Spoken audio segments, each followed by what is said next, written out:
পাহাড়ের গভীরে গ্রানাইটের স্তরের নিচে নীরবে গড়ে উঠেছে এক অজেয় দুর্গ। আর সেই দুর্গ ভাঙতে গিয়েই হোঁচট খেল বিশ্বের শক্তিশালী সামরিক জোট। ইরানের ভূগর্ভস্থ ক্ষেপণাস্ত্র ঘাঁটি এবং অত্যন্ত সুরক্ষিত সামরিক স্থাপনাগুলো নিয়ে যুক্তরাষ্ট্রের গোয়েন্দা সংস্থাগুলোর প্রাথমিক ক্ষয়ক্ষতির যে হিসাব প্রকাশ করা হয়েছিল তা এখন বড় ধরনের প্রশ্নের মুখে পড়েছে।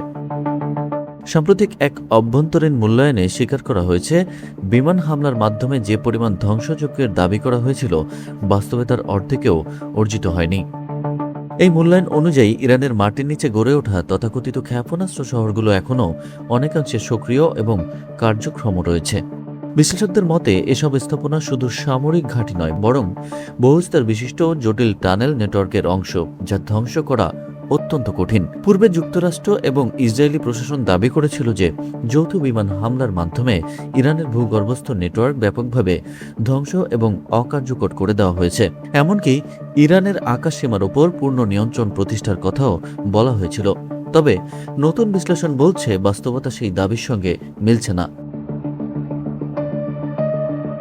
বিশেষজ্ঞরা মনে করছেন, ইরানের ভৌগোলিক অবস্থান এই প্রতিরক্ষা ব্যবস্থাকে আরও শক্তিশালী করেছে। দেশটির অধিকাংশ সামরিক স্থাপনা দুর্গম পর্বতমালার গভীরে নির্মিত, যেখানে গ্রানাইট পাথরের পুরু স্তর প্রাকৃতিক ঢালের মতো কাজ করে। এই কারণে আধুনিক বাংকার বাস্টার বোমার আঘাতও অনেক ক্ষেত্রে কার্যকর হচ্ছে না।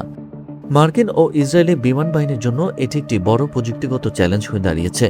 বর্তমান ব্যবহৃত বোমাগুলোর অধিকাংশই এত গভীরে প্রবেশ করতে সক্ষম নয়, ফলে আঘাত সীমাবদ্ধ থাকছে উপরের স্তর বা প্রবেশপথ পর্যন্ত। গত বছরে 12 দিনের সংঘর্ষে যুক্তরাষ্ট্র তাদের অন্যতম শক্তিশালী অপারমাণবিক বাংকার বাস্টার বোমা ব্যবহার করেছিল। তবুও গুরুত্বপূর্ণ কিছু স্থাপনার মৌলিক কাঠামো অক্ষত ছিল বলে ধারণা করা হচ্ছে। পরবর্তীতে সেগুলোর পুনরায় সক্রিয় হওয়ার খবর এই দাবিকে আরও জোরালো করেছে। এদিকে আরেকটি গুরুত্বপূর্ণ দিক হল বিশেষায়িত এই বোমাগুলোর সীমিত মজুদ। এসব বোমা তৈরি করা অত্যন্ত ব্যয়বহুল এবং সময় সাপেক্ষ, যার কারণে দ্রুত নতুন করে মজুদ গড়ে তোলা সম্ভব হচ্ছে না। প্রতিরক্ষা বিশ্লেষকদের মতে আগামী কয়েক বছরেও এই ঘাটতি পুরোপুরি পূরণ করা কঠিন হতে পারে। এই পরিস্থিতিতে মার্কিন ও ইসরায়েলি বাহিনী অপেক্ষাকৃত কম ক্ষমতা সম্পন্ন বোমা ব্যবহার করতে বাধ্য হচ্ছে। যদিও এসব বোমা দিয়ে টানেলের প্রবেশপথ বা উপরের অবকাঠামো ক্ষতিগ্রস্ত করা সম্ভব, তবে মূল অপারেশনাল কেন্দ্রগুলো প্রায় অক্ষত থাকছে। অন্যদিকে ইরানও সম্ভাব্য হামলার জন্য দীর্ঘদিন ধরে প্রস্তুতি নিয়ে রেখেছে। প্রতিটি গুরুত্বপূর্ণ স্থাপনার আশেপাশে দ্রুত মেরামত ও পুনর্গঠনের জন্য প্রয়োজনীয় সরঞ্জাম ও টিম মোতায়েন রয়েছে।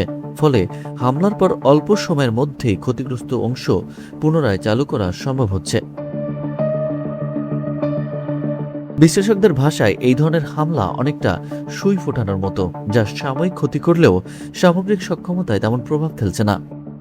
ইরানের বিস্তৃত ও আন্তঃসংযুক্ত টানেল নেটওয়ার্কের কারণে তাদের মূল সামরিক কার্যক্রম সচল থাকছে। সব মিলিয়ে নতুন এই তথ্য ইঙ্গিত দিচ্ছে, ইরানের ভূগর্ভস্থ সামরিক অবকাঠামো ধ্বংসের যে লক্ষ্য নিয়ে বিমান হামলা চালানো হয়েছিল তা এখন পর্যন্ত পুরোপুরি সফল হয়নি, বরং এটি ভবিষ্যতের জন্য আরও বড় কৌশলগত চ্যালেঞ্জ তৈরি করেছে।